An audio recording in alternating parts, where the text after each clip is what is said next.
സ്വാഗതം പറഞ്ഞ ശ്രീ യൂനസ്, ഇന്നിവിടെ നന്ദി പറയാൻ പോകുന്ന ലൈബ്രറിയൻ ഗീത, മുമ്പിലിരിക്കുന്ന ലൈബ്രറിയുടെ പ്രസിഡന്റ് ശശി, പിന്നെ അനിൽകുമാർ, മറ്റ് ചിലരുടെയൊക്കെ പേരുകൾ എനിക്ക് പറയാൻ കഴിയും. ചിലരെ എവിടെയോ കണ്ട് മറന്ന പോലെ മുഖം തോന്നുന്നവരുണ്ട്. പ്രിയപ്പെട്ടവരെ, ഈ സദസ്സ് അത്ര കുറവാണെന്ന് എനിക്ക് അഭിപ്രായമില്ല. കാരണം വെറും കസേരകളോട് സംസാരിക്കേണ്ടി വരുന്ന സാഹചര്യങ്ങളെക്കാൾ എത്രയോ സമ്പന്നമാണ് ഈ സദസ്സ്. ആളുടെ എണ്ണം കൊണ്ട്, അംഗത്വബലം കൊണ്ട്, കെട്ടിടത്തിന്റെ വലിപ്പം കൊണ്ട്, പുസ്തകത്തിന്റെ എണ്ണം കൊണ്ട്, അതുകൊണ്ടൊന്നും ഒരു ഗ്രന്ഥശാലയും വലുതായിട്ടില്ല. ലൈബ്രറി കൗൺസിലിന്റെ ഗ്രേഡൊന്നും അല്ല ഒരു ഗ്രന്ഥശാലയുടെ വലിപ്പം എന്ന് പറയുന്നത്. ചില ഗ്രന്ഥശാലകളുടെ മുമ്പിലൂടെ പോകുമ്പോൾ നമ്മൾ അറിയാതെ മനസ്സുകൊണ്ട് നമസ്കരിക്കും. അത് ആ ലൈബ്രറി എത്ര വലിപ്പമുണ്ട് എന്നുള്ളത് കൊണ്ടല്ല, അതതിന്റെ പാരമ്പര്യം, അതിന്റെ പ്രവർത്തകരുടെ സജീവമായ അവിടെ നടക്കുന്ന പ്രവർത്തനത്തിന്റെ സവിശേഷത എന്നതൊക്കെ കൊണ്ടാണ്. ഈ തമ്മനം വിനോദ ലൈബ്രറിയെ ഞാൻ കേട്ടിട്ടുള്ളത് ഇവിടെ നടത്തുന്ന ഈ കവിതാ മത്സരവുമായി ബന്ധപ്പെട്ടാണ് ആദ്യം കേൾക്കുന്നത്. ഇവിടെ ഇപ്പൊ രാഷ്ട്രപതി ഒന്ന് പ്രസംഗിച്ചാലും മൂവാറ്റുപുഴയിലുള്ള ഞാൻ അറിയില്ല. കാരണം ഇന്ന് നമ്മൾ വാർത്ത അറിയണമെങ്കിൽ രാഷ്ട്രപതി വന്നാൽ അറിയും. രാഷ്ട്രപതി ഒന്ന് കാല് തെറ്റി വീണാൽ നമ്മൾ അറിയും. അല്ല, രാഷ്ട്രപതി ഒന്ന് പ്രസംഗിച്ച് ഉദ്ബോധിപ്പിച്ച് എന്ത് മഹത്വം പറഞ്ഞാലും അതൊന്നും മാധ്യമങ്ങൾക്ക് സംബന്ധിച്ചോളം വാർത്തയല്ല.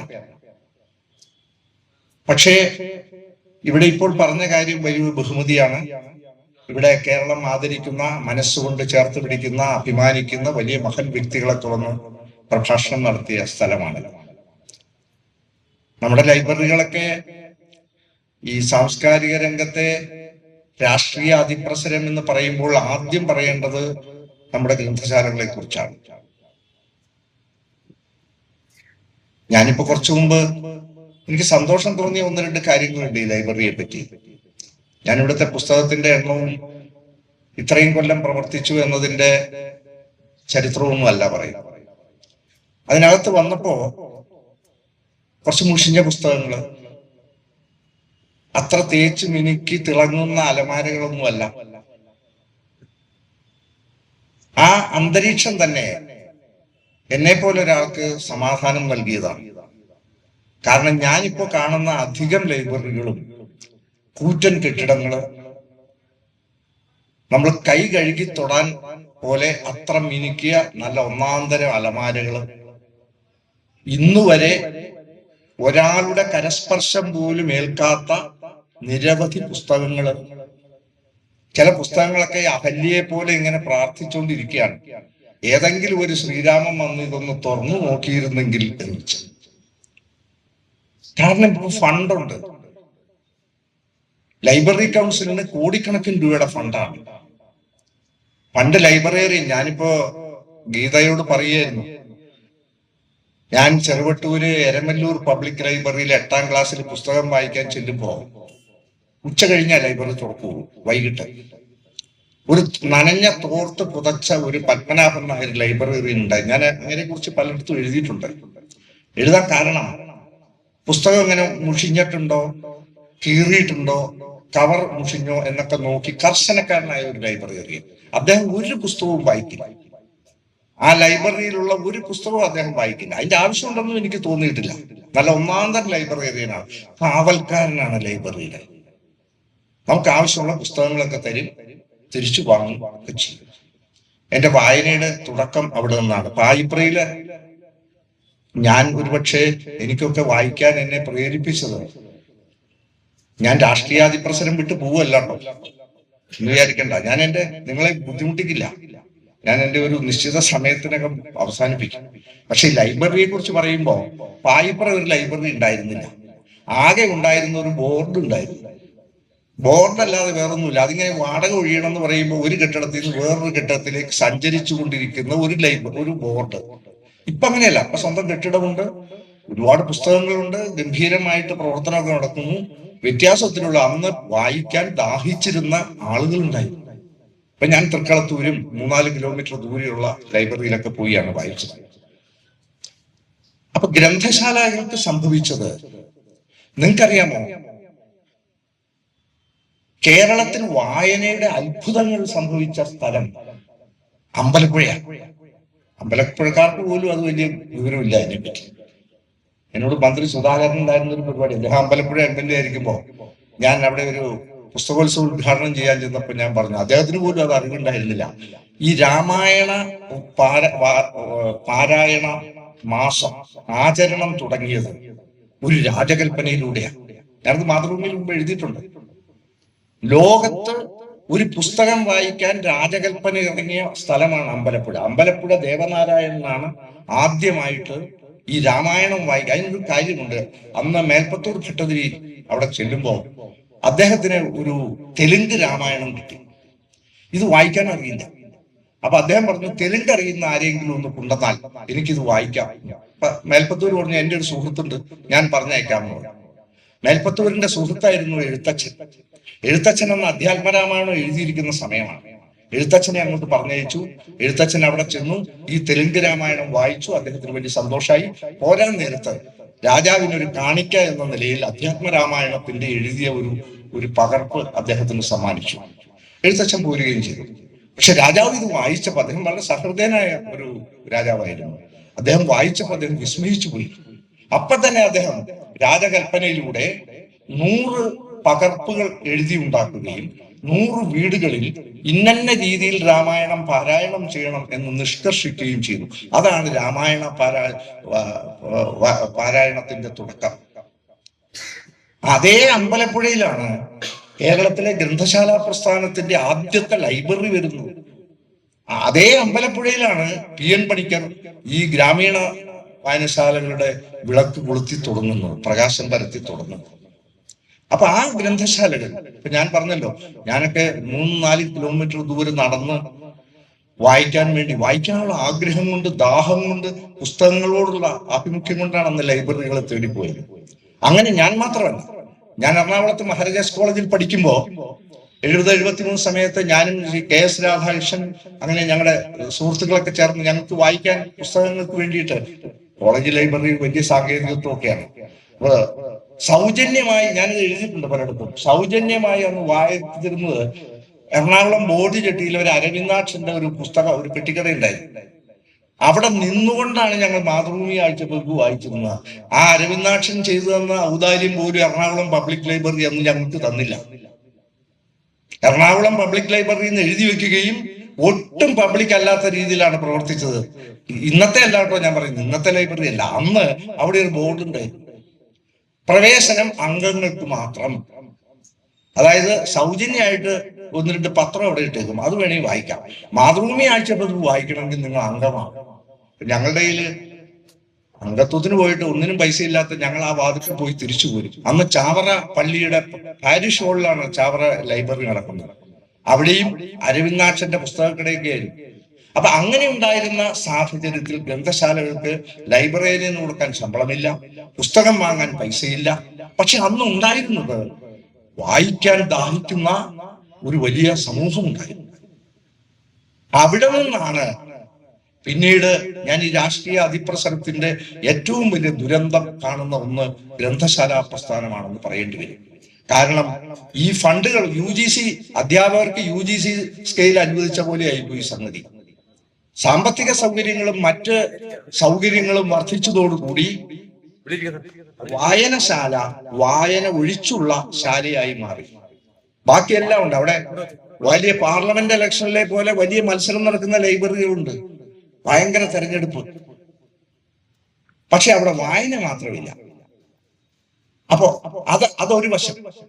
മറ്റൊന്ന്, ഈ പുസ്തകങ്ങളുടെ കാര്യം എടുത്താലോ, നമ്മുടെ നാട്ടിൽ സാഹിത്യോത്സവങ്ങളും പുസ്തകമേളകളും നടക്കുന്നു. ഈ പുസ്തകമേളകളുടെ സ്ഥിതിയോ, ഈ ഗ്രന്ഥശാലാ സംഘത്തിന്റെ തന്നെ ജില്ലാ മേളകൾ നടക്കുന്നുണ്ട്. നിങ്ങളന്ന് ഏതെങ്കിലും പ്രസാധകരോട്, ചെറിയ പ്രസാധകരോട് ചോദിക്കണം, ചോദിച്ചാൽ അറിയാം. അവിടെ നടക്കുന്നതും ഈ രാഷ്ട്രീയ വിവേചനം തന്നെയാണ്. കയറി ചെല്ലുമ്പോ തന്നെ ചെക്ക് പോസ്റ്റ് പോലെയാണ്. അതിന്റെ ഗ്രന്ഥശാലയുടെ ഗ്രാൻഡിന്റെ 90% ഒന്നോ രണ്ടോ കക്ഷി രാഷ്ട്രീയ പ്രേരിതമായ പ്രസാധകർ പിടിച്ചെടുക്കുകയും ബാക്കിയുള്ളവർക്ക് വാടക കൊടുക്കാൻ പോലും നിവൃത്തിയുള്ള രീതിയിൽ ഉള്ള വിൽപ്പന അവിടെ നടക്കുന്നില്ല. ഇതവിടെ ഗ്രന്ഥശാല സംഘത്തിന്റെ കാര്യം. ഇനി അദ്ദേഹം പറഞ്ഞില്ലേ സാഹിത്യ അക്കാദമി. ഈ സാഹിത്യ അക്കാദമി, ഞാൻ ഈ കഴിഞ്ഞ ദിവസം സാഹിത്യ അക്കാദമിയില്, അക്കാദമിയുടെ പരിപാടിയല്ല, അവിടെ ഹാളിലൊരു പരിപാടിക്ക് പോയി. അപ്പോ ഈ കേരള സാഹിത്യ അക്കാദമിയുടെ കാര്യം പറഞ്ഞാൽ അതിന്റെ ഒരു അത്ഭുതം എന്താന്ന് വെച്ചാല്, ജനിക്കുമ്പോ തന്നെ നമ്മൾ വ്യാസന്റെ കാര്യമൊക്കെ പറഞ്ഞിട്ടില്ലേ, പരാശരനൊക്കെ വ്യാസൻ ജനിച്ചപ്പോ തന്നെ ഇങ്ങനെ നദീമധ്യത്തിലെ മായാദ്വീപിലാണല്ലോ ജനിച്ചത്. ജനിച്ചിട്ട് അപ്പൊ തന്നെ പ്രസവവും, ഗർഭിണിയാവുന്നതും പ്രസവവും കുട്ടിയുടെ വളർച്ചയും എല്ലാം നിമിഷങ്ങൾക്കുള്ളിൽ നടക്കുകയാണ്. അത്രയും ടെക്നോളജി ഇപ്പോഴും നമ്മുടെ ഇന്ന് വികസിച്ചിട്ടില്ല. എന്നിട്ട് ഈ വ്യാസൻ പൂർണ്ണ വളർച്ചയെത്തി എപ്പോ വേണമെങ്കിലും അമ്മ ആഗ്രഹിച്ചാൽ ഞാൻ വന്നോളാം എന്ന് പറഞ്ഞ് മത്സ്യഗന്ധിയുടെ അടുത്ത് യാത്ര പറഞ്ഞ് പോവുക. ഈ അത്ഭുത ശിശുവിനെ പോലെയാണ് സാഹിത്യ അക്കാദമി ജനിച്ചത്. കാരണം സാഹിത്യ അക്കാദമി ജനിച്ചത് ഇന്ത്യയിലെ ആദ്യത്തെ സാഹിത്യ അക്കാദമിയാണ്. അത് തുടങ്ങുന്നത് തിരുവനന്തപുരത്ത് സെക്രട്ടേറിയറ്റിലാണ്. അതിന്റെ ഉദ്ഘാടനം കനകക്കുന്നിൽ പാലസിൽ വെച്ചായിരുന്നു. അന്ന് സർദാർ കെ എം പണിക്കരായിരുന്നു ആദ്യത്തെ പ്രസിഡന്റ്. സർദാർ കെ എം പണിക്കരായതുകൊണ്ടും അദ്ദേഹം അഡ്മിനിസ്ട്രേറ്റീവായിട്ട് ഉന്നത ഉദ്യോഗസ്ഥനായതുകൊണ്ടും ആ നിലയിലുള്ള ഒരു വലിപ്പം മറ്റ് അക്കാദമികൾക്കൊന്നുമില്ലാത്ത ഒരു വലിപ്പം സാഹിത്യ അക്കാദമിക്ക് അന്നേ കിട്ടി. പാലാ നാരായണൻ നായർ സെക്രട്ടറി ആയിരിക്കുന്ന സമയത്താണ് മുണ്ടശ്ശേരിയുടെ ശ്രമമനുസരിച്ച്, മുണ്ടശ്ശേരി മാസ്റ്ററുടെ ശ്രമമനുസരിച്ചാണ് അക്കാദമി തൃശ്ശൂരേക്ക് വരുന്നത്. തൃശ്ശൂർ വന്ന ശേഷം അന്ന് പഴയ ഇംഗ്ലീഷുകാരുടെ കോടതിയാണ് ആ കെട്ടിടം. ആ കെട്ടിടത്തിലാണ് തുടങ്ങിയിരിക്കുന്നത്. അന്ന് അക്കാദമി തുടങ്ങാത്ത ഒരു പരിപാടി നിങ്ങൾ വേണമെങ്കിൽ സാങ്കേതികമായി അന്വേഷിച്ചോളൂ. അവാർഡുകളുടെ എണ്ണം കൂടിയിട്ടുണ്ടാവും, ചിലപ്പോ ചില വിഭാഗങ്ങൾ കൂടിയിട്ടുണ്ടാവും. പക്ഷേ അക്കാദമിക്ക് അവാർഡുകൾ കൊടുക്കുന്നത്, യുവ എഴുത്തുകാർക്ക് കൊടുക്കുന്ന സഹായങ്ങള്, പുസ്തക പ്രസിദ്ധീകരണത്തിന് കൊടുക്കുന്ന സഹായം എന്ന് വേണ്ട ക്യാമ്പുകള്, സമഗ്രമായ പ്രവർത്തനങ്ങളെല്ലാം തന്നെ ആദ്യകാലത്ത് തന്നെ തുടങ്ങിയിരുന്നു. അതിന്റെ കാരണം മഹാകവി ശങ്കരക്കുറുപ്പും വള്ളത്തോളും പോലെയുള്ള വളരെ അധികായന്മാരായിരുന്നു ആദ്യത്തെ സാഹിത്യ അക്കാദമിയിലെ അംഗങ്ങൾ. അപ്പൊ അതിനുശേഷം എം ടിയെ കുറിച്ച് ഞാൻ ഓർമ്മ എഴുതിയപ്പോ പറഞ്ഞു, എം ടി തൊട്ടിട്ടും പൊന്നാകാത്ത ഒന്നുണ്ടെങ്കിൽ അത് സാഹിത്യ അക്കാദമിയാണ്. അത് എം ടിയുടെ കുറ്റമല്ല, എം ടി അല്ല. ഇനി ദേവേന്ദ്രൻ വന്ന് അവിടെ അധ്യക്ഷനായാലും ഒന്നും അവിടെ ചെയ്യാനില്ല. ഞാൻ 5 കൊല്ലം അക്കാദമി സെക്രട്ടറി ആയിട്ടിരുന്നതാണ്. പിന്നെ ഞാൻ ചെയ്തു, അത് ചെയ്തു, ഇത് ചെയ്തു എന്നൊക്കെ പറയാം. പക്ഷെ അടിസ്ഥാനപരമായി അക്കാദമിയുടെ പ്രവർത്തന മേഖലകളിൽ കാര്യമായ മാറ്റങ്ങൾ ആർക്കും ഉണ്ടാക്കാൻ കഴിഞ്ഞില്ല. അപ്പൊ അവൻ ചില കെട്ടിടത്തിന്റെ എക്സ്റ്റൻഷനൊക്കെ ഉണ്ടാക്കി, ഇല്ലെങ്കിൽ ഞാനിരിക്കുന്ന സമയത്ത് ഒരു സ്മൃതി മണ്ഡപവും ഒരു ഛായാചിത്ര ഗാലറിയൊക്കെ ഉണ്ടാക്കി. ഇങ്ങനെയൊക്കെ ചില പൊട്ടിപ്പും തമ്മിലും ഒക്കെ പറയാനുണ്ടെന്നല്ലാതെ കാര്യമായ യാതൊരു മാറ്റങ്ങളും ഉണ്ടായി. എം ടി അവിടെ പ്രസിഡന്റായിരുന്നിട്ടും വലിയ അത്ഭുതങ്ങളൊന്നും അവിടെ ഉണ്ടാക്കാൻ കഴിഞ്ഞില്ല. അപ്പോ ഈ സാഹിത്യ അക്കാദമിയിലും സംഭവിക്കുന്നത് ഏത് കാലത്തും ഈ പണം കിട്ടലാണോ പ്രധാനം. ഈ എവിടെ സമ്പത്ത് വരുന്നോ, അന്ന് നിങ്ങൾ ഓർക്കുന്നുണ്ടാവും MP നാരായണപിള്ള ഞാൻ അക്കാദമി സെക്രട്ടറി ആയിരിക്കുമ്പോൾ പരിണാമം എന്ന നോവലിന് അവാർഡ് കൊടുത്തതും നാരായണപിള്ള നിഷേധിച്ചതും അക്കാദമി വെട്ടിലായതും. ഞാനിപ്പോ ഈയിടെ അതിന്റെ പുസ്തകം പ്രസിദ്ധീകരിച്ചിട്ടുണ്ട്, കത്തുകളുടെ പുസ്തകം എന്ന് പറഞ്ഞു. അതില് മലയാളത്തിലെ 140ഓളം എഴുത്തുകാരുടെ കയ്യെഴുത്ത് എനിക്ക് അയച്ച കത്തുകൾ തന്നെ, ഏതാണ്ട് സൂര്യനാട് ബാലാമണിയമ്മ അക്കിത്തം മുതലുള്ള ഏകദേശം എല്ലാ മലയാള എഴുത്തുകാരും. അതിൽ OV വിജയന്റെ അപ്രകാശിതമായ കഥയുണ്ട്, സ്വന്തം കൈപ്പടയിൽ എഴുതിയത്. അത് അതേപോലെ തന്നെ ആ പുസ്തകത്തിലുണ്ട്. അതിൽ ഈ നാരായണപിള്ളയുടെ കത്തുണ്ട്, അത് വായിച്ചാൽ നിങ്ങൾക്ക് മനസ്സിലാവും. അതിബുദ്ധിമാനായിരുന്നു നാരായണപിള്ള. എനിക്ക് തോന്നുന്നു മലയാള സാഹിത്യത്തിൽ ഇത്രയും ഇന്റലിജന്റ് റൈറ്റർ വേറെ ആരും ഉണ്ടായിരുന്നില്ല. ആ കത്തിന് അക്കാദമി നോ പറഞ്ഞാലും വീട്ടിൽ വീഴും, യെസ് പറഞ്ഞാലും വീട്ടിൽ വീഴും. കാരണം അദ്ദേഹം പറയുന്നത്, നിങ്ങൾക്ക് എന്താ അവകാശമാണ് എന്റെ ഈ നികുതിപ്പണം എടുത്ത്, എന്റെ നോവലിന്റെ പേര് പോലും കേൾക്കാത്ത ആളുകൾ തന്ന നികുതിപ്പണം എടുത്ത് ആർക്കെങ്കിലും അവാർഡ് കൊടുക്കാൻ നിങ്ങൾക്ക് എന്താ അവകാശമുള്ളതെന്നാണ് ചോദിച്ചത്. ഇന്ന് ശരിയല്ല. ഇന്നിപ്പോ ശ്രീരാജൻ ഇവിടെ പറഞ്ഞു വേടന്റെ കാര്യം. ഈ വേടന്റെ കാര്യത്തിൽ വലിയൊരു വൈരുദ്ധ്യമുണ്ട്. എന്താണെന്നറിയോ? ഈ കുടിച്ച കള്ളം പറയില്ലടാ എന്നല്ല ആ പാട്ടില്, അല്ലേ? ആ ഒറ്റ വരിയാ ഞാൻ കിട്ടുന്നുള്ളൂ. ഇപ്പൊ കുടിച്ച കള്ളം പറയൂ ഇല്ലയോ എന്നുള്ളതല്ല ഇവിടെ തർക്കം. അങ്ങനെ പാടുന്ന ഒരാൾക്ക് സംസ്ഥാന സർക്കാരിന്റെ പുരസ്കാരം കൊടുക്കുകയും ഇപ്പുറത്ത് കോടിക്കണക്കിന് രൂപ മുടക്കി മദ്യത്തിനും മയക്കുമരുന്നിനുമെതിരെ, ലഹരി ഉപയോഗത്തിനുമെതിരെ ബോധവൽക്കരണം നടത്തുകയും ചെയ്യുന്ന സർക്കാരിന്റെ, അപ്പൊ സാംസ്കാരിക രംഗത്ത് എന്തുമാവാം എന്നാണ്. ഈയിടെ TDM ഹാളിൽ, ദർബാർ ഹാളിൽ ഒരു സംഭവം നടന്നു. നിങ്ങളൊക്കെ പത്രത്തിൽ വായിച്ചു കാണും. ഇനി ആർക്കെങ്കിലും ഈ മലയാളത്തിലെ, നിങ്ങൾക്കൊക്കെ അറിയാമായിരിക്കും, പഴയ തലമുറയിൽപ്പെട്ട നമുക്കൊന്നും അതിന് പ്രത്യേക വിദ്യാഭ്യാസമൊന്നും നേടേണ്ട ആവശ്യമൊന്നുമില്ല. ഒരുവിധം മലയാളത്തിലെ പച്ചത്തെറിയൊക്കെ വായിച്ചാൽ മനസ്സിലാവുന്നത് തെറിയാണ്. ഇനി അത് മനസ്സിലാകാത്തവരാരെങ്കിലും ഉണ്ടെങ്കിൽ ദർബാർ ഹാളിൽ പോയാൽ മതി. കാരണം ഒരു വെള്ളക്കടലാസിൽ ഒരു വിദേശിയായ സ്ത്രീ കുറെ പച്ചത്തെറി എഴുതി വെച്ചു. വെറും തെറി മാത്രം, വേറെ യാതൊന്നുമില്ല അതിനകത്ത്. അത് അവരെഴുതിയത് മലയാളത്തിലല്ല കേട്ടോ. അത് നമ്മുടെ ലളിതകലാ അക്കാദമി ചെയ്തൊരു വലിയ മഹത്തായ സേവനം എന്താ വെച്ചാൽ അത് മലയാളത്തിലേക്ക് പരിഭാഷപ്പെടുത്തി. അതുപോലെ ഫ്രഞ്ചിലോ ജർമ്മനിയിലോ ഒക്കെ എഴുതി വെച്ചിട്ടുണ്ടെങ്കിൽ ഇത് ആരും അറിയാൻ പോണില്ല. അത് ചിത്രമായിട്ട് ആസ്വദിച്ചോണ്ടനെ.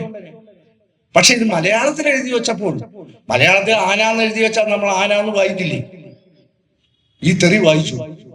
ഒരു ചിത്രകാരന് തോന്നി ഇതിങ്ങനെ ആളുകൾ വായിച്ച് നാണം കിടന്ന് ശരിയല്ലോ എന്ന് അയാൾ അത് വലിച്ചു താഴെ ഇട്ടു. എനിക്ക് ഈ ചിത്രകാരനെയും ഇവരെയൊന്നും അറിയില്ല കേട്ടോ, അതുകൊണ്ടല്ല ഞാൻ അവരോടൊന്നും അനാദരമായിട്ട് പറയില്ല. ഭയങ്കര സംഭവമായി പോയില്ലേ. എന്തെഴുതിയാലും ഇപ്പൊ ബിനാലിൽ നടക്കുന്നു. നിങ്ങൾ ഈ കസേര മറിച്ച് തിരിച്ചു വെച്ചിട്ട് ഇൻസ്റ്റലേഷൻ എന്ന് പറഞ്ഞാലും ഇൻസ്റ്റലേഷനാണ്, അതിന് കുറ്റം പറയാൻ പറ്റില്ല. അല്ല, ഞാനിതിനെ പരിഹസിക്കുകയല്ല. അംബാസഡർക്കാരന്റെ ശില്പം ഉണ്ടാക്കിയ ശില്പി നിങ്ങൾക്കറിയാമോ, കോടിക്കണക്കിന് രൂപ ഡിസൈനിന് പ്രതിഫലം മേടിച്ചു. എന്തുകൊണ്ടാണ് അംബാസഡർക്കാർ ആളുകൾക്ക് ആദ്യകാലത്ത് ഇഷ്ടം വന്നത്? അതിന്റെ ഷീപ്പ്, ആ രൂപം ഉണ്ടാക്കിയ ആക്കൊരു SBIയുടെ താക്കോലിന്റെ ചിഹ്നം കണ്ടിട്ടില്ലേ നിങ്ങൾ? SBI, സ്റ്റേറ്റ് ബാങ്ക് ഓഫ് ഇന്ത്യയുടെ താക്കോല്, കോടിക്കണക്കിന് രൂപയുടെ വാല്യൂ ഉണ്ട് ആ ഡിസൈനിന്. ആ ശില്പിയെ നമ്മൾ ആദരിക്കുന്നു. പക്ഷേ ചില ചോദ്യങ്ങളുണ്ട്. ഓർക്കേണ്ടവരെ ഓർക്കാതിരിക്കുകയും വിസ്മരിക്കേണ്ടവരെ ഓർക്കുകയും ചെയ്യുന്ന ഒരു രാഷ്ട്രീയ പക്ഷപാതിത്വം ഇതിനകത്തൊക്കെ ഉണ്ട്. ഞാൻ ചോദിക്കട്ടെ, KS സരസ്വതി അമ്മ എന്ന് പറഞ്ഞൊരു കഥാകാരി ഉണ്ടായിരുന്നു മലയാളത്തിൽ. ഇപ്പം അവര് 100 വർഷം ശതാബ്ദി ആഘോഷിക്കാനൊന്നുമില്ല. മാതൃഭൂമി ആഴ്ചപ്പത്തിൽ ഒരു ലേഖനം വന്നു, അത്രയേ ഉള്ളൂ. ആർക്കും അറിയില്ല. ചങ്ങമ്പുഴ രമണൻ എഴുതിയപ്പോൾ രമണി എന്ന് പറഞ്ഞ നോവൽ എഴുതിയതാണ്. അതിനെ കൗണ്ടറായിട്ട് സരസ്വതി അമ്മ അന്ന് ഫെമിനിസത്തെ, സ്ത്രീ സ്വാതന്ത്ര്യത്തെ കുറിച്ച് പറഞ്ഞു. അന്ന് കാലം തെറ്റിപ്പറന്ന പ്രതിഭയായിരുന്നു സരസ്വതി അമ്മ. ഇന്ന് വായിച്ചാൽ നമുക്ക് ഒന്നും സാറാ ജോസഫും ഇന്നത്തെ വലിയ ഫെമിനിസ്റ്റുകൾ പറഞ്ഞതിന്റെ അപ്പുറത്തുള്ള കാര്യങ്ങൾ അന്ന് എഴുതുകയും പറയുകയും ജീവിക്കുകയും ചെയ്ത ആളായിരുന്നു. സരസ്വതി അമ്മ മുമ്പിൽ ഇങ്ങനെ പോയി, നമ്മൾ പുറകിലായി പോയി. ഞാൻ വേറൊരാളുടെ പേര് പറയാം. ഈ രാഷ്ട്രീയാധിപ്രസരം എന്ന് പറയുമ്പോ സങ്കുചിതമായ അർത്ഥത്തിലല്ല ഞാനിത് പറയുന്നത്. കക്ഷി രാഷ്ട്രീയത്തിന്റെ അപകടത്തെ കുറിച്ച് ഞാൻ പ്രത്യേകിച്ച് പറയേണ്ട ആവശ്യമൊന്നുമില്ല. ഇന്നിപ്പോ ഒരാളെ നോക്കി ചിരിക്കാൻ നിർത്തിയില്ല. കാരണം ഒരാളെ നോക്കി ചിരിക്കുന്നത് പാർട്ടി അടിസ്ഥാനത്തിലാണ്. ജാതിയുടെയോ രാഷ്ട്രീയത്തിന്റെയോ പ്രാദേശികതയൊക്കെ മൂന്നാമതേ വരുന്നുള്ളൂ. പിന്നെയാണല്ലോ ദേശീയത വരുന്നത്. ഈ മൂന്നിന്റെ അടിസ്ഥാനത്തിലാണ് പല കാര്യങ്ങളും സങ്കുചിതമായി വേർതിരിക്കപ്പെട്ടുകൊണ്ടിരിക്കുന്നത്. ഞാൻ വേറൊരാളുടെ പേര് പറയാം. ഈ ചില പേരുകൾ ഞാൻ പറയുന്നത് അത് കേട്ടിട്ടില്ല എന്ന് പറഞ്ഞാൽ നിങ്ങൾ ലജ്ജിക്കണം. അങ്ങനെയുള്ള പേരുകളാണ് ഞാൻ പറയുന്നത്. SK പൊറ്റക്കാട് കപ്പലിൽ കയറുന്നതിന് മുമ്പ്, വിദേശയാത്ര ചെയ്യുന്നതിന് 12 വർഷം മുമ്പ് 24 വയസ്സ് പ്രായമുള്ള ബിരുദാനന്തര ബിരുദം നേടിയ ഒരു മലയാളി യുവതി യൂറോപ്പ് മുഴുവൻ കണ്ടിട്ട് വന്നത് മാത്രമല്ല, വന്നിട്ടൊരു പുസ്തകം പ്രസിദ്ധീകരിച്ചു. അതിന്റെ പേരാണ് ഞാൻ കണ്ട യൂറോപ്പ്.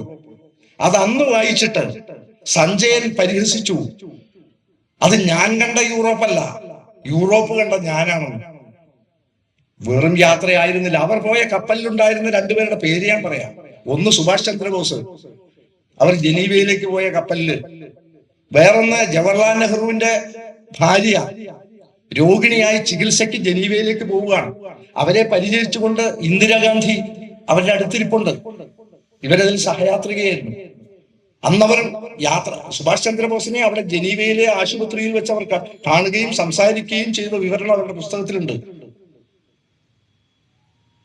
അത് മാത്രമല്ല, അവർ ഫ്രാൻസിലും മറ്റു പല സ്ഥലത്തും നോബൽ സമ്മാനം കിട്ടിയ പല എഴുത്തുകാരുമായിട്ടും അവർ സംസാരിക്കുകയും ഒക്കെ ചെയ്ത് തിരിച്ചു വന്നു. അവരാകെ ജീവിതത്തിൽ 2 പുസ്തകം എഴുതി. അതിന്റെ ബാക്കി കഥ കൂടി നിങ്ങൾ കേൾക്കണം.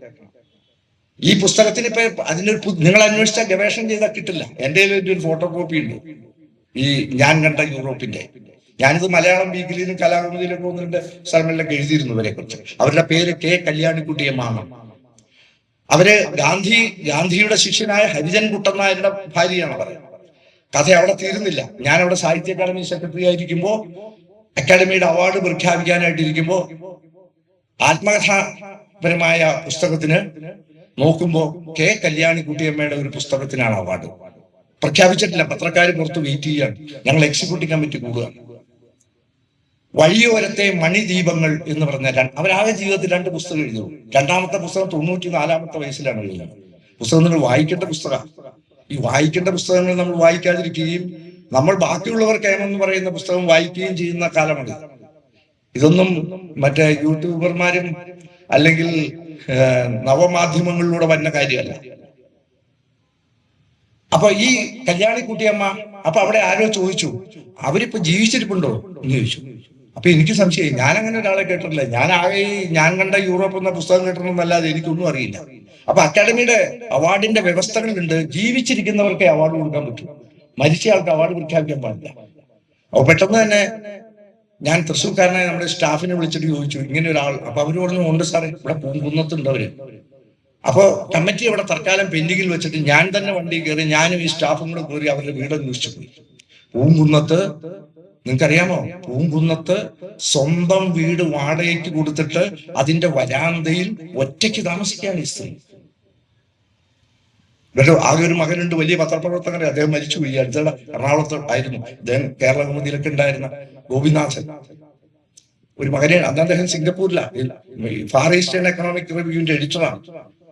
അപ്പൊ ഈ സ്ത്രീ അവാർഡ് മേടിക്കാൻ എന്റെ ചേംബറിൽ വന്ന് ഇരുന്നിട്ട് ഞാൻ ചോദിച്ചു, അമ്മയ്ക്ക് സന്തോഷമായോ ഈ അവാർഡൊക്കെ കിട്ടിയത്? നമ്മൾ സാമാന്യ രീതിയിൽ ഒരു കുശലം ചോദിച്ചതാണ്. അവര് വളരെ ഷാർപ്പാണ്, എനിക്കറിയാം, വളരെ ഇന്റലിജന്റും വളരെ ഷാർപ്പുമാണ്. അവര് പറഞ്ഞു, മോനെ എന്ത് സന്തോഷം, 93 വയസ്സിൽ ഒരാൾക്ക് ഒരു അവാർഡ് കിട്ടിയാൽ അതിൽ എന്താ സന്തോഷിക്കാനുള്ളത്? നിങ്ങൾ വല്ല പിള്ളേർക്കും കൊടുക്കുക അവാർഡ്, എന്നാൽ അതുകൊണ്ടൊരു ഫലം കിട്ടും എന്ന് പറഞ്ഞു. എന്നിട്ട് അവർ പറഞ്ഞു, അതാണ് അടുത്ത വാചകമാണ് പ്രധാനം. അവർ പറഞ്ഞു, പക്ഷെ എനിക്ക് ഇതിന്റെ പിന്നിൽ ഒരു പ്രതികാരമുണ്ട്. ഈ കോടതി, അതായത് ഈ സാഹിത്യ അക്കാദമിയുടെ ഹാളിലിരിക്കുന്ന അതേ കോടതിയാണ് എന്നെ കൊലക്കുറ്റത്തിന് വിധിച്ച് ജയിലിൽ പാർപ്പിച്ചത്. ഇന്നും നിങ്ങൾക്ക് തൃശ്ശൂർ അവരുടെ വീട് കാണാം. കമ്മ്യൂണിസ്റ്റ് പാർട്ടിയുടെ ഓഫീസാണ് ആ കെട്ടിടം. അവര് DU ആയിരുന്നു. 1500 രൂപ തട്ടിയെടുത്തു എന്ന് പറഞ്ഞ് മുണ്ടശ്ശേരി വിദ്യാഭ്യാസ മന്ത്രിയായിരിക്കുമ്പോൾ അവരെ സസ്പെൻഡ് ചെയ്യുകയും അവരെ ജോലിയിൽ നിന്ന് പിരിച്ചുവിടുകയും ഈ വീട് അവർ ഒരു മാസത്തേക്ക് ആർക്കോ താമസിക്കാൻ വേണ്ടി ആ വീട് കൊടുത്തതാണ് അവര്. പിന്നീട് അത് പാർട്ടി ഓഫീസായി മാറി. നിങ്ങൾ അന്വേഷിച്ചാൽ അറിയാം. പിന്നെ അവർക്ക് തിരിച്ചു കിട്ടിയില്ല. അതിനുവേണ്ടിയുള്ള ഫൈറ്റുകളിലായിരുന്നു. അതിലവരെ ഒറ്റപ്പെടുത്താനാണ് ഒരു കൊലപാതക കേസിൽ, ഇതൊക്കെ കോടതി പറയുന്ന കാര്യങ്ങളായിരുന്നു. എനിക്ക് നേരിട്ട് കണ്ടിട്ട് അറിഞ്ഞിട്ട കാര്യമല്ല, ഞാൻ എഴുതിയ കാര്യവുമാണ്. ആരും നിഷേധിച്ചിട്ടില്ല. ഭിക്ഷക്കാരിയെ പോലെ അവർ തൃശ്ശൂർ നഗരത്തിലൂടെ തെണ്ടി നിൽക്കും. ഈ 2ാമത്തെ പുസ്തകത്തിന്റെ ഉള്ളടക്കം ഞാൻ വിശദീകരിക്കുന്നില്ല. പക്ഷെ ഒന്ന് ഞാൻ പറയാം, അവർ കത്തിടപാടുകൾ നടത്തിയത്, അവർ പ്രേമലേഖനം എഴുതിയൊക്കെ ആർക്കാന്നറിയാമോ? അതിലൊരാളുടെ പേര് ഞാൻ പറയാം, VK കൃഷ്ണമേനോൻ. അങ്ങനെ വലിയ ഇന്ത്യയിലെ നെഹ്റു വന്ന് ഇവരുടെ വീട്ടിലാണ് താമസിച്ചത് തൃശ്ശൂര്. ഞാൻ ആ ഭാഗം അവിടെ അവസാനിപ്പിക്കുക. ഒരു പാർട്ടിയുടെ കാര്യമല്ല ഞാൻ പറയുന്നത്. രാഷ്ട്രീയമായ പകപോക്കലുകളും ഒക്കെ എങ്ങനെയാണ് പ്രതിഭകളെയും വ്യക്തി ജീവിതങ്ങളെയും ഒക്കെ വേട്ടയാടുന്നത് എന്ന് ഞാൻ പറയുന്നു. ഇനി അധ്യാപന രംഗത്തേക്ക്, വിദ്യാഭ്യാസ രംഗത്തേക്ക് വന്നാലോ, 12 വർഷം കേരളത്തിലെ പാഠപുസ്തകങ്ങളിൽ മലയാള അക്ഷരമാല ഉണ്ടായിരുന്നില്ല. നമ്മുടെ ഈ വിപ്ലവകാരികളും സംഘടനക്കാരും ഒക്കെ, ഞാൻ ഇന്ന സംഘടന എന്ന് പറയുന്നില്ല, അധ്യാപക സംഘടനകൾ ഏതാണ്ട് 100 ചില്ലാനം അധ്യാപക സംഘടനകളുണ്ട്. ഒരു 10-15 പേര് അംഗം മുതൽ ആയിരക്കണക്കിന് പേര് അംഗത്വമുള്ളവർ വരെയുള്ള ഞാൻമൂല്യ സംഘടനകൾ മുതലുള്ള വലിയ സംഘടനകൾ, അധ്യാപക സംഘടനകളുണ്ട്, മാധ്യമങ്ങളുണ്ട്, പ്രബുദ്ധരായ രാഷ്ട്രീയക്കാരുണ്ട്. ആരെങ്കിലും പറഞ്ഞ് നിങ്ങൾ കേട്ടോ? 12 വർഷം നമ്മുടെ 1ാം പാഠപുസ്തകത്തിൽ മലയാള അക്ഷരമാല ലോകത്ത് എവിടെയെങ്കിലും നടക്കുമോ ഇത്തരം അന്യായങ്ങൾ? എന്തിനു വേണ്ടിയായിരുന്നു? ഒറ്റ കാര്യത്തിന് വേണ്ടി, പണത്തിന് വേണ്ടി. ഞാൻ 25 കൊല്ലം, 25 30 വർഷത്തോളം പാഠപുസ്തക സമിതിയിൽ അംഗമായിരുന്നയാളാണ്. ഈ DPP വരുന്ന സമയത്ത് അന്ന് മാതൃഭൂമിയിലും മനോരമയിലും ഒക്കെ മിഡിലുകൾ എഴുതിയിരുന്ന ആളാണ്. എനിക്ക് വളരെ വസ്തുവായിട്ട് ലോകബാങ്കിന്റെ ഫണ്ടിന് വേണ്ടി നമ്മുടെ വിദ്യാഭ്യാസത്തെയും ആരോഗ്യത്തെയും അടിയറ വയ്ക്കുകയായിരുന്നു. അതിന്റെ ദുരന്തം മുഴുവൻ നമ്മൾ അനുഭവിച്ചു കൊണ്ടിരിക്കുകയായിരുന്നു. നിങ്ങൾക്കറിയാവോ, ഈയിടെ ഒരു വാർത്ത കണ്ടു, അത് പറയാം. ഞാൻ ഈ മുഖ്യമന്ത്രി, ബഹുമാനപ്പെട്ട മുഖ്യമന്ത്രി ശ്രീ പിണറായി വിജയൻ ആദ്യത്തെ മുഖ്യമന്ത്രിയായി ചാർജ് എടുത്ത സമയത്ത് ഒരു 3 മാസം കഴിഞ്ഞപ്പോ കേരളത്തിലെ സാംസ്കാരിക പ്രമുഖരെയൊക്കെ ഇവിടെ എറണാകുളത്ത് വിളിച്ചു പറ്റി ഒരു കോൺഫറൻസ് നടത്തി. ഞാൻ സാംസ്കാരിക പ്രമുഖനൊന്നുമല്ല, ഈ സ്വാഗതം പറഞ്ഞവര് പല നല്ല വാക്കും പറയാം, നിങ്ങൾ വിശ്വസിക്കണ്ട. ഇവിടെ വന്ന ഈ വലിയ ഗംഭീരന്മാരുടെ കൂടെ പേര് പറയാൻ തക്ക കരുത്തിലുള്ള സംഭാവനകളൊന്നും ഞാൻ ചെയ്തിട്ടില്ല എന്നെനിക്കറിയാം. എന്റെ ചെറുപ്പം, ഞാൻ എത്ര ചെറുതാണെന്നും എനിക്ക് എത്ര എന്ത് ബലമുണ്ടെന്നും അദ്ദേഹം പറഞ്ഞില്ല. ആരോഗ്യത്തെ കുറിച്ച് എന്റെ ആരോഗ്യസ്ഥിതി നിങ്ങളെക്കാൾ കൂടുതൽ എനിക്കറിയാമല്ലോ. ഏതായാലും എന്തുകൊണ്ടോ എങ്ങനെയാണെന്ന് എനിക്കറിയില്ല, ആ യോഗത്തിലേക്ക് എന്നെയും ക്ഷണിച്ചിരുന്നു. അവിടെ വലിയ വലിയ ആളുകളാണ്. കമലുണ്ടായിരുന്നു, വൈശാഖനുണ്ടായിരുന്നു, സാഹിത്യ അക്കാദമി പ്രസിഡന്റ്, ഒരുപാട് പേരുണ്ടായിരുന്നു. ഞാനും ചോദിച്ചു, ഇപ്പൊ എന്താ അവിടെ സംഭവിക്കണേന്ന് നമുക്കറിയില്ല. ഏതായാലും അന്ന് അദ്ദേഹം വളരെ ഔചിത്യത്തോട്, ഒരു മുഖ്യമന്ത്രി ഒരിക്കലും കാണിക്കാത്ത ഔചിത്യത്തോടു കൂടി, സ്വാഗതമില്ല, കൃതജ്ഞതയില്ല, ഒന്നുമില്ല, അദ്ദേഹം ഒരു 10 മിനിറ്റ് സംസാരിച്ചു ആമുഖമായിട്ട്. എന്നിട്ട് പറഞ്ഞു, നിങ്ങൾക്ക് എന്തെങ്കിലും നിർദ്ദേശങ്ങൾ പറയാനുണ്ടെങ്കിൽ ചുരുക്കി പറയാം, അതിനാണ് നിങ്ങളെ വിളിച്ചത് എന്ന് പറഞ്ഞു. അപ്പൊ എനിക്ക് ഇത്തരം സമ്മേളനങ്ങളിൽ പോയി മുൻപ് പരിചയപ്പെട്ടത്. അപ്പൊ ആ അനുഭവത്തിൽ നിന്ന് ഞാൻ മനസ്സിലാക്കി, ആദ്യമേ കയറി നമുക്ക് എന്തെങ്കിലും പറയാനുള്ളത് പറഞ്ഞില്ലെങ്കിൽ അരങ്ങ് മുഷിഞ്ഞു കഴിഞ്ഞാൽ പിന്നെ സംഗതി ആകെ മാറും. അവിടെ എല്ലാം പ്രമാണിമാരാ. അപ്പൊ ആദ്യം KL മോഹനവർമ്മ എഴുന്നേറ്റ് എന്തോ ചോദിച്ചു. ഞാൻ വിളിച്ചു, ആദ്യം ഞാൻ വേണ്ട എന്ന് വിചാരിച്ച് അദ്ദേഹം ചോദിച്ചു. 2ാമത്തെ ചോദ്യത്തിന് ഞാൻ കൈപൊക്കി. അദ്ദേഹം എന്നെ അനുവദിച്ചു. ഞാൻ പറഞ്ഞു, എനിക്ക് 3 കാര്യങ്ങളെ അങ്ങയോട് പറയാൻ. ഒന്ന്, ഞാനിപ്പൊ നിങ്ങളോട് പറഞ്ഞു തന്നെ, ഈ 12 വർഷമായി എങ്ങനെ പാഠപുസ്തകം, വിദ്യാഭ്യാസ മന്ത്രി ഉണ്ട് അവിടെ, എന്റെ വളരെ അടുത്ത സുഹൃത്താ ശ്രീ രവീന്ദ്രനാഥ്. അദ്ദേഹം പാവം, അദ്ദേഹം എന്നോട് പറഞ്ഞു, ജീവിതത്തിൽ ഇനി ഞാനൊരു മന്ത്രിയാവില്ല. കാരണം ഇത് ഇത്രയും വലിയ കുഴപ്പം പിടിച്ച ഒരു സംഗതിയാണെന്ന് ഞാൻ മനസ്സിലാക്കിയിരുന്നില്ല. അദ്ദേഹം വളരെ സാധുവായ ഒരു മനുഷ്യൻ. ഞാൻ അദ്ദേഹം മുഖ്യമന്ത്രിയോട് പറഞ്ഞു, ഒന്ന്, എങ്ങനെ ഈ പാഠപുസ്തകത്തിൽ നിന്ന് അക്ഷരമാല പോയി? ഈ അക്ഷരമാലയില്ലാത്ത പാഠപുസ്തകം പഠിപ്പിച്ച്, മാതൃഭാഷ പഠിപ്പിച്ച് നിങ്ങൾ എന്ത് വിദ്യാഭ്യാസത്തെയാണ് സ്മാർട്ടാക്കുന്നത്? ഏത് വിദ്യാഭ്യാസത്തെയാണ് അന്താരാഷ്ട്ര തലത്തിൽ കൊണ്ടുവരുന്നത്? ഒന്നത്. 2ാമത്തെ കാര്യം, ഈ സാംസ്കാരിക രംഗമാണ് ഞാൻ ചോദിച്ചത്. ഞാൻ പറഞ്ഞു, സാർ, നമ്മൾ ഏത് സാംസ്കാരിക വകുപ്പിന്റെ അവിടെ ചെന്നാലും അവിടെ 2 വാക്ക് കേൾക്കാം. ഒന്ന് ഞങ്ങൾ, മറ്റൊന്ന് നിങ്ങൾ. സാഹിത്യ അക്കാദമിയിൽ ഞങ്ങളുടെ ആൾക്ക് കൊടുക്കാൻ തന്നെ ഇവിടെ സ്ഥലമില്ല. ഞങ്ങളുടെ ആളുകൾക്ക് പ്രസംഗിക്കാൻ തന്നെ മീറ്റിങ്ങിൽ സൗകര്യമില്ല. ഞങ്ങളുടെ ആളുകളുടെ പുസ്തകം പ്രസിദ്ധീകരിക്കാൻ തന്നെ NBS-ൽ സൗകര്യമില്ല. പിന്നെ എങ്ങനെയാ നിങ്ങളുടെ ആളുകൾക്ക് ചെയ്യണത്? ഇത് തന്നെയാണ് ഞാൻ മുഖ്യമന്ത്രിയോട് പറഞ്ഞത്. അപ്പൊ സാർ, ഈ ഞങ്ങളും നിങ്ങളും എന്ന് പറഞ്ഞ ഈ ഉത്സവപ്പറമ്പില് ഈ സ്ത്രീകളെയും പുരുഷന്മാരെയും ഒരു പണ്ടൊരു ചരട് കെട്ടിങ്ങനെ, ഇപ്പൊ കയറൊന്നുമില്ല, ഒരു കയറ് കെട്ടിങ്ങനെ തിരിക്കും എന്നതുപോലെ ഞങ്ങൾ ഇവിടെ, നിങ്ങൾ അവിടെ. ഇത് സാംസ്കാരിക രംഗത്ത് ശരിയാണോ? ഇതിനെന്തെങ്കിലും അങ്ങേക്ക് ചെയ്യാൻ പറ്റുമോ എന്ന് ചോദിച്ചു. ഇങ്ങനെ 1-2 വിഷയങ്ങളാണ് ഞാൻ ചോദിച്ചത്. അദ്ദേഹം അതിന് മറുപടി പറഞ്ഞത്, അദ്ദേഹം വളരെ വളരെ എന്താ പറയാ, വളരെ ഒരു രാഷ്ട്രീയ പ്രവർത്തകന്റെ സാമർഥ്യത്തോടു കൂടി തന്നെയാണ് അദ്ദേഹം അതിന് മറുപടി പറഞ്ഞത്. അദ്ദേഹം പറഞ്ഞു, ഞങ്ങൾ അങ്ങനെയല്ലാതെ പിന്നെ എന്താ ചെയ്യാ? എന്നിട്ട് പറയാണ്, ഇനിയും ഞങ്ങളുടെ ആളുകൾ പുറത്തു നിൽക്കുക. ഏത്? ഈ സാംസ്കാരിക സ്ഥാപനങ്ങളിലെ മുഴുവൻ കമ്മിറ്റികളിലും നിയമിച്ചാൽ തന്നെയും പിന്നെയും പൂക്കാസായും ബാക്കിയുള്ളവരും ബാക്കി പുറത്തു നിൽക്കുകയാണ്. പിന്നെ എന്ത് ചെയ്യും? ഒന്നും ചെയ്യാൻ വേണ്ടിയല്ല ഞാൻ പറഞ്ഞത്. ഞാൻ അദ്ദേഹത്തിന്റെ ശ്രദ്ധയിൽപ്പെടുത്തി, ഇതാണ് സാംസ്കാരിക രംഗത്തെ അവസ്ഥ എന്ന് പറഞ്ഞു. സാഹിത്യത്തിൽ നിങ്ങൾ നോക്കിക്കോളൂ, രാഷ്ട്രീയത്തിന്റെ പിന്തുണയോടെയോ അതിയായ പിന്തുണയിലും ആ ബലത്തോടു കൂടി മലയാളത്തിൽ ഒരു എഴുത്തുകാരനും വലിയവനായിട്ടില്ല. എന്നാൽ അതേസമയം എം.എൻ. വിജയന്റെ കാര്യം ഇവിടെ പറഞ്ഞില്ലേ? എം.എൻ. വിജയന് ജീവിതത്തിൽ ആകപ്പാടെ കുറച്ച് വർഷം നിഷ്ഫലമായി പോയി. അത് അദ്ദേഹം ജീവിതത്തിന്റെ അവസാന കാലത്ത് മനസ്സിലാക്കിയിട്ടുണ്ട്. കാരണം എന്താണെന്നറിയാമോ? ഏകസ്വരമായ ഒരു സദസ്സിനോട് ഇപ്പൊ നിങ്ങൾ വളരെ അച്ചടക്കമുള്ള ഒരു പാർട്ടി അംഗങ്ങളോട് സംസാരിക്കുക എന്ന് പറഞ്ഞാൽ നിഷ്ഫലമാണത്. കമഴ്ത്തി വെച്ച കുടത്തിന്റെ മുകളിൽ വെള്ളമൊഴിക്കല. കാരണം തലയാട്ടുന്ന ഒരു സദസ്സാണത്. ഈ നമ്മള് കുട്ടികളോട് പറയുമ്പോ സംസാരിക്കുന്ന പോലെയാണ്. എം.എൻ. വിജയനെ പോലെ പ്രതിഭാ കുബേരനായിരുന്ന ഒരു മനുഷ്യൻ, അദ്ദേഹത്തിന്റെ ജീവിതത്തിന്റെ ദീർഘകാലം അദ്ദേഹം ഏകസ്വരമായി, ഞാൻ ഇന്ന പാർട്ടി എന്നുള്ളതല്ല പറഞ്ഞത്, അദ്ദേഹം ആ പാർട്ടിയല്ല വേറൊരു പാർട്ടിയാണെങ്കിലും ഒന്ന് തന്നെ, പക്ഷെ അങ്ങനെ നിൽക്കേണ്ട ആളായിരുന്നില്ല അദ്ദേഹം. ഞാൻ മറിച്ചൊരു ഉദാഹരണം പറയാം. മറുവശത്ത് KP-അപ്പനെ നോക്കൂ. എന്തുകൊണ്ടാണ് KP-അപ്പൻ ഇപ്പോഴും KP-അപ്പൻ ഒരു കക്ഷിയുടെയും തിണ്ണനിറങ്ങാൻ പോയിട്ടില്ല. ഒരു രാഷ്ട്രീയ പാർട്ടിയുടെയും ആനുകൂല്യങ്ങൾ എം മുകുന്ദനും സച്ചിദാനന്ദനും ഒന്നും പറയാൻ പറ്റില്ല. മിസ്റ്റർ രാജൻ, കാരണം അവർക്ക് ഈ ഒരേ സമയം നമ്മൾ പറയില്ലേ, എന്താണ് അമ്മയുടെ മടി കിടക്കുകയും വേണം എന്ന് പറഞ്ഞ പോലെയാണ്. അക്കാഡമിയിൽ സെക്രട്ടറി പ്രസിഡന്റ് ആവുകയും വേണം, ഗവൺമെന്റിനെ വിമർശിക്കുകയും വേണം. ഡൽഹിയിൽ ഇരിക്കുമ്പോ BJP-യുടെ വലിയ വലിയ വിപ്ലവം പറയുന്ന ആളാണ് സച്ചിദാനന്ദൻ. എന്നെ കൊണ്ട് കൂടുതൽ പറയിക്കരുത്. സിംലയില് 2 ലക്ഷം രൂപയാണ് ഒരു മാസം ഫെലോഷിപ്പ്. BJP-യുടെ ഫെലോഷിപ്പാണ് മേടിച്ചത്. എന്നിട്ട് അദ്ദേഹം കേരളത്തിൽ വന്ന് അതിനെതിരെ ഒരു കവിത എഴുതി. ഇനിപോട്ടെ, സച്ചിദാനന്ദൻ മലയാളത്തിൽ 1-ാം തരം കവിതകൾ എഴുതിയിട്ടുള്ള ആളാണ്.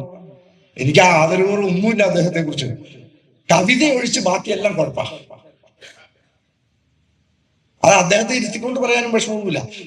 കവിത ഗംഭീരമാണ്. 1-ാം തരം കവിത എഴുതുന്ന ആളാണ്, എനിക്ക് യാതൊരു സംശയമില്ല. പക്ഷെ അദ്ദേഹത്തിന്റെ ആ ചാരികസേന വിപ്ലവം ഉണ്ടല്ലോ, UGC സ്കെയിൽ മേടിച്ചുകൊണ്ട് വിപ്ലവം പറയുന്ന പരിപാടി, അത് KG ശങ്കരപിള്ളയോട് തന്നെയാണ്. കേരളത്തിൽ ഈ ചാരുകസേന വിപ്ലവത്തിന്റെ ഗുരുക്കന്മാരാണ് ഈ KG ശങ്കരപിള്ളയും സച്ചിദാനന്ദനും. അവര് UGC ഫണ്ട് മേടിക്കുകയും പ്രസംഗിക്കുന്ന വിപ്ലവം പ്രസംഗിക്കുകയും ചെയ്യും. അപ്പോ എം മുകുന്ദനോ? മുകുന്ദൻ കേശവന്റെ വിലാപങ്ങൾ എഴുതുമ്പോ ഒരു മട്ട്, അത് കഴിയുമ്പോ വേറൊരു മട്ട്. ഒരു കാലത്ത് VS-നെ അനുകൂലിച്ച് കഥ എഴുതുക. ആയിക്കോട്ടെ, അതൊക്കെ അദ്ദേഹത്തിന്റെ എഴുത്തിന്റെ മുകുന്ദൻ നല്ല കഥ പറച്ചിലുകാരനാണ്. നമ്മളെ വായിപ്പിക്കുന്ന നല്ല ആഖ്യാന ചാതുര്യമുള്ള കഥാകൃത്താണ്. പക്ഷേ ഈ രാജനും പഴയ മഹാരാജാസുകാർക്കൊക്കെ അറിയാം, TR എന്ന് പറഞ്ഞ ഒരു കഥാകൃത്തും അധ്യാപകനും ഒക്കെ ഉണ്ടായിരുന്നു മഹാരാജാസിൽ, അറിയാലോ. TR അന്ന് പറഞ്ഞൊരു തമാശയുടെ വാചകം ഇപ്പോഴും മുകുന്ദൻ ആ വാചകം കേട്ടാൽ അർദ്ധരാത്രി ഉറക്കത്തിൽ ഞെട്ടി ഉണരും. ആ വാചകം കേട്ടാൽ അന്ന് മലയാള നാടിൽ ഒരു ഇന്റർവ്യൂവിൽ TR-നോട് ചോദിച്ചു. അന്ന് എം മുകുന്ദൻ കത്തി നിൽക്കുന്ന സമയമാണ്. ഡൽഹിയൊക്കെ എഴുതി, അങ്ങനെ മയ്യഴിപ്പുള്ള തീരമൊക്കെ എഴുതി, അങ്ങനെ ഗംഭീരമായി നിൽക്കുകയാണ് ഡൽഹിയില്. TR-നോട് ചോദിച്ചു, മുകുന്ദനെ കുറിച്ച് എന്താ അഭിപ്രായം? ഒറ്റ വാചകം. TR പറഞ്ഞു, പ്രേം നസീറിനെ കുറിച്ചും എം മുകുന്ദനെ കുറിച്ചും പറയാൻ ഞാൻ ആളല്ല. ഇന്ന് നിങ്ങൾ നോക്കി, മലയാള സാഹിത്യത്തിലെ പ്രേം നസീറാണ് എം മുകുന്ദൻ. അതിശം OV വിജയനല്ല. അവിടെയാണ് വ്യത്യാസം. വിജയൻ രാഷ്ട്രീയ നിലപാടുകൾ നിന്നിട്ടുണ്ട്, പക്ഷെ ആ മാറ്റമുണ്ട്. ഒരു മനുഷ്യനായാൽ ഒരു വളർച്ച വേണ്ടേ? ഞാൻ നിൽക്കുന്ന ആ മാവാണോ അത്? നെല്ലി അത് തയ്യായിരുന്ന പോലത്തെ പോലെ അല്ലല്ലോ ഇപ്പൊ നിൽക്കുന്നത്. ഈ വളർച്ചയില്ലാത്ത 2 വായനക്കാരെ ഞാൻ മലയാളത്തിൽ കണ്ടെടുത്തു. മഹാവായനക്കാര്. പറഞ്ഞാൽ നിങ്ങൾക്ക് ഇഷ്ടപ്പെടുമെന്നോ എനിക്കറിയില്ല. ഞാൻ പറയണ പല കാര്യവും കുഴപ്പത്തിലാവും അവസാനം.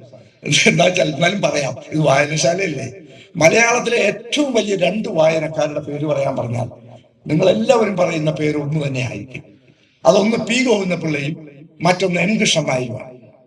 ഇവരെ കുറിച്ച് ഞാൻ 10-15 വർഷം മുമ്പ് മാധ്യമത്തില് ഒരിക്കൽ ചോദിച്ചപ്പോൾ TR പറഞ്ഞ മാതിരി അന്ന് ഞാൻ എഴുതിയിട്ടുണ്ട്. നിഷ്ഫലമായ വായനയ്ക്ക് 2 മഹാ ഉദാഹരണങ്ങളാണ് ഇവർ 2 പേരും. എന്താ കാരണം? എന്തിനാണ് നമ്മൾ ഒരു പുസ്തകം വായിക്കുന്നത്? ആശാനെ വായിക്കുന്നത് എന്തിന്? കാളിദാസനെ വായിക്കുന്നത് എന്തിന്? വ്യാസനെ വായിക്കുന്നത് എന്തിന്? ഏത് പുസ്തകം വായിച്ചാലും ആ വായിക്കുന്ന പുസ്തകം നമ്മളിൽ ഒരു മാറ്റം ഉണ്ടാക്കിയില്ലെങ്കിൽ നിങ്ങൾ വെറുതെ മെനക്കെട്ടിട്ട് ഒരു കാര്യമില്ല. ഈ ദാഹിക്കുമ്പോ പെട്ടിക്കടയിൽ പോയി ഒരു സോഡ നാരങ്ങ വെള്ളം കുടിക്കുന്ന സുഖത്തോടു കൂടി ഒരു പുസ്തകവും നിങ്ങൾക്ക് ആസ്വദിക്കാൻ പറ്റില്ല. അപ്പോ പി ഗോവിന്ദപിള്ളയ്ക്ക് അദ്ദേഹത്തിന്റെ വായന അദ്ദേഹത്തിൽ എന്തു മാറ്റം വരുത്തി? എന്റെ ചോദ്യം അത്രയും. ഒരു മാറ്റവും വരുത്തിയില്ല. ആകെപ്പാടെ അവസാന കാലത്ത് എവിടെയോ ഒരു ചെറിയ ആശങ്കയൊക്കെ പ്രകടിപ്പിച്ചു. അപ്പൊ തന്നെ പാർട്ടി ചെവിക്ക് പിടിച്ച് അവിടെ ഇരുത്തി. മറ്റേ എം കൃഷ്ണൻ നായരുടെ കാര്യത്തിൽ അതുമില്ല. അദ്ദേഹത്തിന് പിന്നെ രാഷ്ട്രീയ ഇടപെടലൊന്നും ഉണ്ടായിട്ടില്ല. പക്ഷെ അദ്ദേഹം അവസാന കാലത്ത് ഇത്രയും പുസ്തകം ലോകത്തിലെ ലോക സാഹിത്യം മുഴുവൻ അരച്ച് കലക്കി കുടിച്ചിട്ട് എം കൃഷ്ണൻ നായരോട് നിങ്ങൾ ചോദിക്കുകയാണ്, സാറിനെ ഇഷ്ടപ്പെട്ട ഏറ്റവും വലിയ കവി ആരാണെന്ന് ചോദിച്ചാൽ അദ്ദേഹം പറയും വള്ളത്തോളാണ്. വള്ളത്തോൾ മോശമെന്നല്ല ഞാൻ പറഞ്ഞേ. ഷേക്സ്പിയറെയും കാളിദാസനെയും വ്യാസനെയും ഒക്കെ വായിച്ചിട്ട് പിന്നെയും എൻ കൃഷ്ണൻ നായർ പറയുകയാണ് വള്ളത്തോളാണ് വലിയ കവി എന്ന് പറഞ്ഞാൽ എനിക്കറിഞ്ഞുകൂടാ ആ വായന കൊണ്ട് എന്ത് ഫലമാണ് കിട്ടിയത്. അപ്പൊ പുസ്തകങ്ങൾ ഒരുപാട് വായിക്കുന്നു എന്നതല്ല, ഈ വായിക്കുന്ന പുസ്തകങ്ങൾ നിങ്ങളെ എങ്ങനെ സ്പർശിക്കുന്നു, നിങ്ങളെ എങ്ങനെ മാറ്റുന്നു എന്നുള്ളതാണ്. അങ്ങനെ ഒരു മാറ്റത്തിന് വിധേയമായില്ലെങ്കിൽ നിങ്ങൾ നല്ല വായനക്കാരനല്ല എന്ന് പറയേണ്ടി വരും. ഒരു പുസ്തകത്തെ തൊടുമ്പോൾ നിങ്ങൾ ഒരു മനുഷ്യനാണ് തൊടുന്നതെന്ന് പറയുന്നത് അങ്ങനെയുള്ളവരുടെ കാര്യത്തിലാണ്. ഞാൻ എന്റെ സമയം ഇപ്പൊ തന്നെ കഴിഞ്ഞു. ഒരു കാര്യം കൂടെ പറഞ്ഞ് നിർത്തിയേക്കാം. ഈ രാഷ്ട്രീയം കൊണ്ട് നശിച്ച ഒരു കേരളത്തിലെ ഒരു മഹാസ്ഥാപനത്തിന്റെ പേരിലൂടെ പറഞ്ഞിട്ട് ഞാൻ അവസാനിപ്പിക്കാം. നിങ്ങൾ കേരള കലാമണ്ഡലം എന്ന് കേട്ടില്ലേ? എന്താണ് കലാമണ്ഡലത്തിന്റെ ഇപ്പോഴത്തെ സ്ഥിതി? കേരളം എന്ന ഒരു സ്ഥലത്തിന്റെ പേര് കേട്ടിട്ടില്ലാത്ത ലോകത്തിലെ ലോകരാജ്യങ്ങൾക്ക് മുന്നിൽ കേരളമെന്നോ ഇന്ത്യയെന്നോ പോലും കേൾക്കാത്ത ലോകരാജ്യങ്ങളുടെ മുമ്പിൽ കേരളത്തിന്റെ കുടിപ്പടം ഉയർത്തിയ മഹാകലാസ്ഥാപനമായിരുന്നു കലാമണ്ഡലം. കലാമണ്ഡലം കൃഷ്ണൻ നായരും രാമൻകുട്ടി നായരും കലാമണ്ഡലം ഗോപിയൊക്കെ അടങ്ങുന്ന ആദ്യകാലത്തെ ആ സംഘങ്ങൾ MKK നായരുടെ നേതൃത്വത്തിൽ ലോകം മുഴുവൻ യാത്ര ചെയ്യുകയും കഥകളിക്ക് വലിയൊരു മാർക്കറ്റ് തന്നെ, ലോകത്ത് എവിടെ നിന്ന് എത്ര വിദ്യാർത്ഥികൾ അവിടെ നിന്ന് പഠിക്കാൻ വന്നു. എന്തൊരു വലിയ മഹാസ്ഥാപനമായി. ആ സ്ഥാപനത്തെ സർവകലാശാലയാക്കുന്നു എന്ന് കേട്ടപ്പോൾ ഞാനും സന്തോഷിച്ചു. പക്ഷെ ഇപ്പൊ എന്താ സംഭവിച്ചെന്നറിയാമോ നിങ്ങൾക്ക്? അവിടെ ചുക്കിനും ചുണ്ണാമ്പിനും കൊള്ളാത്ത കുറെ ഗവേഷണങ്ങൾ. ഒന്നാമത് ഈ PhD-കൾ ഭൂരിപക്ഷവും ഞാനിപ്പോ പറഞ്ഞ കുഴപ്പമില്ല. ഇവിടെ PhD-കാരും UGC സ്റ്റേജുകാരും ഒക്കെ ഇരിപ്പുണ്ട്. അപ്പൊ അതുകൊണ്ട് ഞാൻ യോഗ്യന്മാര് പറഞ്ഞ ഒരു വാചകം അങ്ങോട്ട് പറയാം. അപ്പൊ കുഴപ്പമില്ലല്ലോ. പണ്ട് ബർണാഡ് ഷാ പറഞ്ഞു, വീട്ടിൽ കുഴപ്പമുണ്ടാകുന്ന കുട്ടിയെ സ്കൂളിൽ വിടുന്നു. ഇനി ഞാൻ നിങ്ങളോട് ഇച്ചിരി കടുപ്പിച്ച ഒരു കാര്യം പറയാം. കേരളത്തിൽ കേരളം ജന്മം കൊടുത്ത മഹാനായ 10 വ്യക്തികൾ എടുത്താൽ അതിലൊരു 5-6 പേര് സ്കൂളിന്റെ പടി ചവിട്ടാത്തവരെ.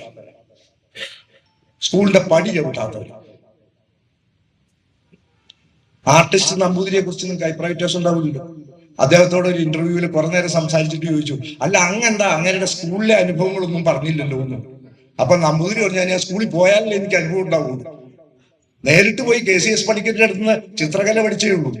ഒരു സ്കൂളിൽ 1-ാം ക്ലാസ്സിൽ പോലും നമ്പൂതിരി പഠിച്ചിട്ടില്ല. വൈക്കം മുഹമ്മദ് ബഷീർ മരിക്കുന്നവരെ അദ്ദേഹം സ്കൂളിൽ പോയിരുന്നു, പക്ഷെ മരിക്കുന്നവരെ ചില അക്ഷരങ്ങൾ അറിയാമായിരുന്നില്ല. നിങ്ങൾ ഇപ്പോഴും നോക്കിക്കോളൂ, അദ്ദേഹത്തിന്റെ സാഹിത്യ ലോകത്ത് ചില അക്ഷരങ്ങളുള്ള വാക്കുകളില്ല. പക്ഷെ മലയാളം നെഞ്ചോട് ചേർക്കുന്ന വേണ്ട. മാധവിക്കുട്ടി എടുക്കാം. മലയാളത്തിലെ ഏറ്റവും നല്ല വൊക്കാബുലറി, ഏറ്റവും കുറച്ച് വൊക്കാബുലറി ഉപയോഗിച്ചിട്ടുള്ള എഴുത്തുകാരിയാണ് മാധവിക്കുട്ടി.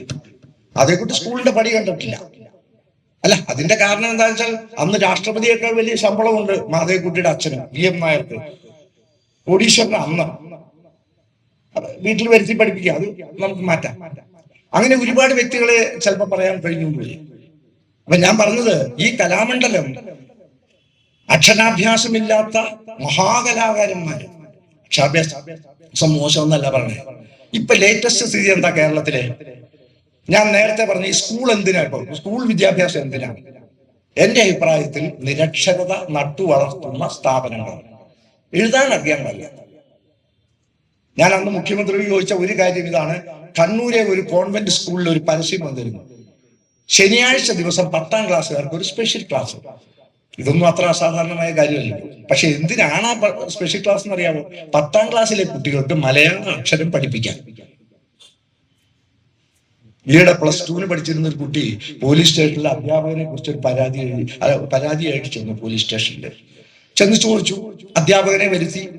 ഇപ്പൊ സംഗതി വകുപ്പ് വേറെയാണ്. പണ്ടത്തെ പോലെ അടിക്കാനും പറയാനും കണ്ണുരുട്ടാനും ഒന്നും വകുപ്പില്ല. അധ്യാപകനെ വിളിച്ചു, കാര്യം ചോദിച്ചു, കുട്ടിയെ വിളിച്ചു ചോദിച്ചു. അപ്പൊ പോലീസുകാർ പറഞ്ഞു, നിങ്ങള് ഒരു കാര്യം ചെയ്യൂ, നിങ്ങളൊരു പരാതി ഇങ്ങോട്ട് എഴുതി തരൂ എന്ന് പറഞ്ഞു. കുട്ടികൾ അങ്ങോട്ട് മാറി നിന്ന് കുറച്ചു നേരം അവിടെ നിന്നിട്ട് അവർ തിരിച്ചു വന്നിട്ട് പറഞ്ഞു, സാർ ഞങ്ങൾക്ക് പരാതി ഇല്ല. എന്താ പരാതി ഇല്ലാത്ത? എത്ര പെട്ടെന്ന് പരാതി ഇല്ലാണ്ടായോ? അല്ല, ഞങ്ങൾക്ക് പരാതി ഇല്ല, സാരമില്ല, സാർ അങ്ങനെ ചെയ്തു, പോട്ടെ, ക്ഷമിക്കാം എന്ന് പറഞ്ഞു. പിള്ളേർക്ക് എഴുതാൻ അറിയാൻ പാടില്ല. ഇത് DPP ആണല്ലോ. നമ്മൾ ലോക ഫണ്ട് മേടിച്ച് ഗോപുരവും കെട്ടിടവും മഹാ സ്മാർട്ട് ക്ലാസുകളും ലാപ്ടോപ്പും കമ്പ്യൂട്ടറും ഒക്കെ കൊടുത്ത് ഇവനെ സുഖാക്കി ഇരുത്തിയേക്കാണല്ലോ. വിജയ ശതമാനം 100, അടുത്ത കൊല്ലം 110 വിജയ ശതമാനം. ഈ വിജയിപ്പിക്കുന്ന എന്തിനാണെന്നറിയോ? നീ നശിച്ചു പോട്ടെ എന്ന് അതിന്റെ അർത്ഥം. ഈ 100% ഈ ഏകര നാളെ ഡയറക്ടർ പറഞ്ഞില്ലേ A+.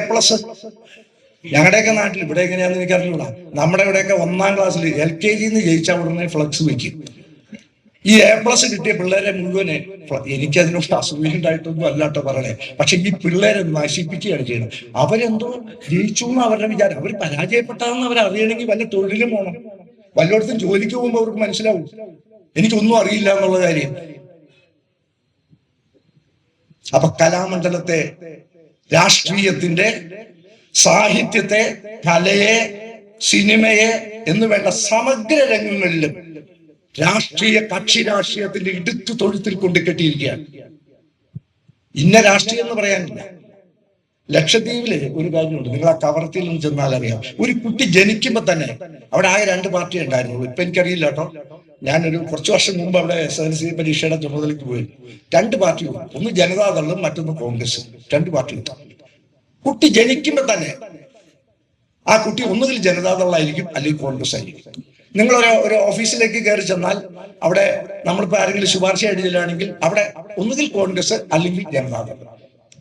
അവിടുത്തെ തെങ്ങൊഴിച്ച് ബാക്കി എല്ലാവർക്കും ഈ 2 രാഷ്ട്രീയ കക്ഷിയിലാണ്. ഇപ്പൊ അവിടെ ഇവിടെയൊക്കെ ചില ബോർഡുണ്ട്, CPI, കമ്മ്യൂണിസ്റ്റ് പാർട്ടി, അതൊക്കെ ബോർഡ് മാത്രമേ ഉള്ളൂ, അങ്ങനെയൊന്നുമില്ല. അല്ല, എന്ന് വെച്ചാൽ അവർക്ക് കുഴപ്പമൊന്നുമില്ല, അവരുടെ ജീവിതത്തിന് ഒരു കുഴപ്പമില്ല കേട്ടോ. നമ്മളെ പോലെ ഇങ്ങനെ ഈ ഗ്രൂപ്പും ആ ഗ്രൂപ്പ് ഈ ഗ്രൂപ്പ് ഇടത് വലത് അതിന്റെ ഉള്ളിൽ മറ്റേ ഗ്രൂപ്പ് ഇതൊന്നും ഇല്ല. ഇപ്പൊ കണ്ടില്ലേ കോർപ്പറേഷൻ മേയറുടെ സ്ഥിതി? കോർപ്പറേഷൻ മേയർ കല്യാണം കഴിച്ചതാ കുഴപ്പമായേ.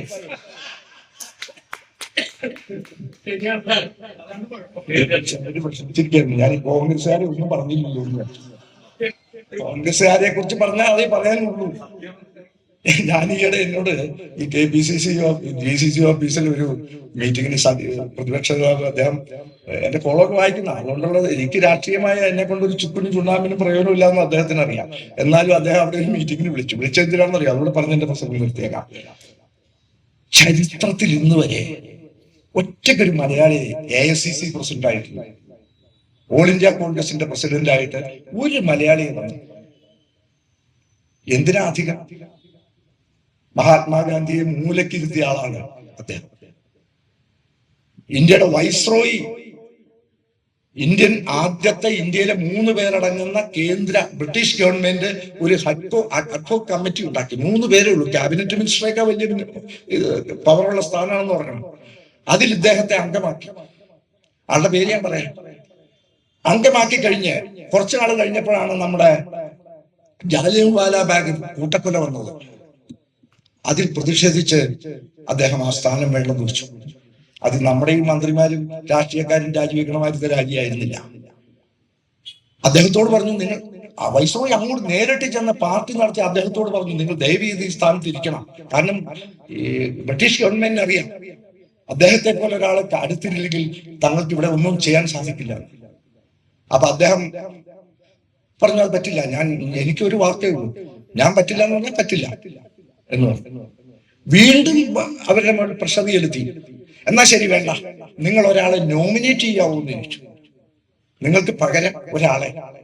ഉടനെ പറഞ്ഞു, യെസ്, ഞാൻ നോമിനേറ്റ് ചെയ്യാം. ഇത് ഞാൻ ഉണ്ടാക്കി പറയുന്ന ഭാവനയല്ല കേട്ടോ, റെക്കോർഡുള്ളതാ. അന്ന് പറഞ്ഞു, എന്റെ കഴിഞ്ഞ 10-20 വർഷമായി എന്റെ അടുക്കളക്കാരൻ ഒരു രാമൻ നായരുണ്ട്, വളരെ വിശ്വസ്തനാണ്. He's 100% loyal to me. ലോയലിസ്റ്റാണ്. ആ രാമൻ നായരെ ഞാൻ ഈ സമിതിയിലേക്ക് നിയോഗിക്കുന്നു എന്ന് പറഞ്ഞു.